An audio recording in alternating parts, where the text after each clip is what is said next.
Hey, I'm about to spoil Superman 2025. 3, 2, 1. And here are some plot details. The inciting incident of James Gunn's new Superman movie is our protagonist's decision to intervene in a foreign war. The US allied nation of Boravia has attacked the less powerful nation of Jahanpur, and Superman forces the aggressor nation to back off. As their names suggest, the former nation is more or less European-coded, while the latter scans as broadly West Asian. Superman's intervention makes him a hero in Jahanpur and an enemy to Boravia, and plays a large part in motivating the US's eventual deportation and torture of our hero. But Superman chose to intervene, and chooses to reaffirm that intervention in the film's climax, not because he's a Jahanpurian nationalist, or because he hates Boravians. No, he does it because it's a nakedly imperialist attack targeted at civilians. Or as he puts it, people were going to die! Gunn's make-believe war has been read by many viewers as commentary on real-world conflicts. To some, it's simply a generalized pastiche of modern warfare, one we'd be foolish to link to any war in particular. To others, the fact Boravia is a Russian-speaking country, coupled with their obviously BS claim to be liberating Jahanpur's citizens, marks the storyline as an allusion to the Russian invasion of Ukraine. Mostly, though, people are reading Boravia as Israel and Jahanpur as Palestine. I recently made a video about the new Superman movie. I didn't bring the above up, and a few commenters were critical of this. Should I have? I don't think so. And I think it's worth getting into why, and considering how this film and this character fit into some of these wider discussions. Just before we get into that though, let's hear from today's sponsor, Private Internet Access. PIA's virtual private network allows you to securely reroute your internet connection to any one of 91 different countries or any US state, allowing you to access more streaming content but also to bypass geographical internet restrictions. And that's more relevant than you might think. As laid out above, Superman 2025 is in part a film about governments doing nasty stuff. One pretty bad thing governments around the world are currently doing in reality is restricting internet access through bills like the UK's Online Safety Act or the US's Kids Online Safety Act that's currently being formulated. Many have raised censorship concerns in response to these sweeping restrictions, and I think they're right to do so. But so long as I'm rerouting my data securely through PIA's network, I don't have to worry about scanning my ID to access DMs. In an ideal world, maybe that wouldn't be necessary, but in our often sucky reality, a VPN is a very handy tool to have. I've used a few different VPNs in the past, but I think PIA's is the simplest program I've used yet. It's also the most convenient, because all my devices across Windows, Mac OS, iOS, and so on all get covered under the same plan. So get on board today by following my link pia.com/pillarofgarbage for 83% off, just $2.03 a month, and 4 months free. Check it out. Anyway, back to the video. First off, let me put my cards right out on the table. I think it is fairly clear Gunn's film is attempting to evoke the war on Palestine in its depiction of Boravia's attack. I don't think the picture's going for a one-to-one equivalent. Echoes of other modern wars are decidedly present here, but there are simply more similarities and weightier similarities between Boravia, Jahanpur, and Israel-Palestine than any of the other candidates. Boravians speaking Russian isn't relevant to the plot, but their being allied to the US is, that sort of thing. It's true Gunn claimed to have started writing the film nearly a year before the current phase of Israel's war on Palestine kicked off in October 2023, but even discounting rewrites entirely, that would still give Gunn, let me see, a century or so of invasion, ethnic cleansing, and deliberate civilian targeting to draw on. Indeed, the film's Jahanpur sections evoke nothing so much as 2018's Great March of Return, as many have noted. This allegory functions well in the film, and through the journey of figures like Lois Lane from nuanced situation devil's advocacy at the picture's start to full support by its close, Superman 2025 cogently observes that even complex situations bound up with diplomatic considerations and whatever else can still be fundamentally wrong things that must be opposed.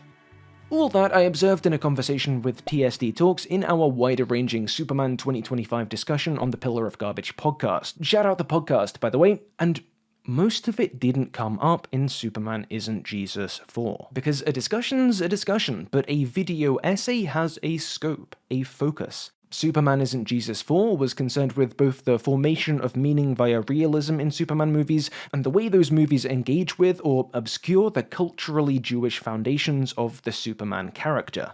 And those culturally Jewish foundations have nothing to do with Israel. Because, well, first, how could they? Superman predates the state of Israel, as does Baravia for that matter, and Jerry Siegel and Joe Shuster were not participants in the pre-state period of settlement. They were born in Cleveland and Toronto respectively and spent their lives in North America. So really, the Israel-Palestine resonances of the film weren't any more relevant to that essay than Mr. Terrific's costume design would have been, or Jimmy Olsen's love life. It's true I could have gone on a tangent and reiterated thoughts I'd expressed on the podcast as I have done here, but to do so in a video about Superman's Jewishness would have suggested a special relationship between Jewishness and the Israeli state in much the same way some of those comments did, and that would have been the wrong move.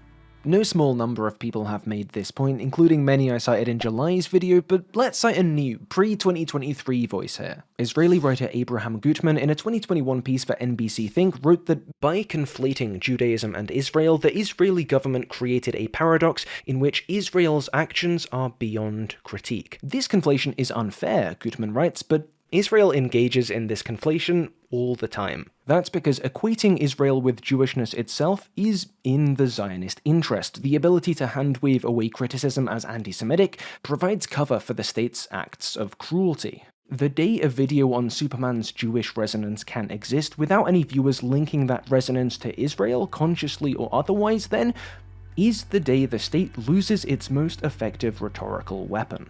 So I don't blame those commenters or anyone else for having internalized this Jewish equals Israeli slippage. Zionism has attempted to appropriate the entirety of Jewish culture and history since the days of Theodor Herzl, but to make this equation, to suggest that considering Jewish culture necessitates considering Israel, ultimately affirms the faulty racist logic of Zionism, even if it's done with the intention of critique. And it kind of sucks for Jewish people in the meantime, right? If every site of discussion for Jewish culture and history, even those elements entirely opposed to the Zionist project, get commandeered and reoriented toward anti-Zionist critique, what space does that leave for Jewish people, many of whom have done more to speak out against Israel's crimes than you or I, to, live and be?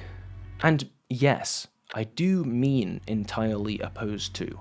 Because in many ways, you'd be hard-pressed to find a character as quintessentially anti-Zionist as Superman. Think about it. As we've discussed plenty in the Superman Isn't Jesus series, the core of Superman is the balance between two selves, the WASP-coded Clark Kent identity and the Hebraic Kal-El, a balance reflecting the dual existence of many Jewish Americans. To quote an Independent article by Joe Summerlad, Superman channels the experience of many Jews bidding to assimilate in Gentile culture, veiling his heritage behind a new suit and Christian name, Clark Kent, but always true to his roots underneath the social camouflage. Pursuing that balance is rarely easy. In some ways, Superman has been dealt a rough hand, but pursue it he does, until good comes of it. He's able to positively impact the world, to perform a sort of tikkun olam through both facets of his self, stopping threats as Kal-El and pursuing truth through Clark's journalism, and eventually, the world comes to embrace the immigrant, even in tellings of the story where rogue Kryptonians had threatened to stoke distrust and fear in Earth's population. I'm sure you can see where I'm going with this. And I'm equally sure at least one person watching this video will be tempted to cite some obscure comic issue I haven't read or cartoon episode I haven't seen where Superman shakes some politician's hand or smiles in front of an Israeli flag and make the case that canonically Superman has X stance on this whole thing. Or to point out that in Justice, Superman once sat Israeli and Palestinian leadership down together to agree peace terms in a way that implied a kind of both sides bad neutrality. I'm sure that viewer would be able to make some sort of case for their position, but frankly, I don't care. When we're evaluating how far a character fits a certain mold in videos like this or prior Superman Isn't Jesus videos, the question has never simply been, did this thing ever get done in the source material? It's been about holding up the symbolic outfits the character gets decked out in by creatives and audience members alike, and judging the fit. And read this way, read as a whole, not in part, the myth of Superman is an intrinsically multicultural one, and therefore an intrinsically anti-ethno-state, anti-Zionist one.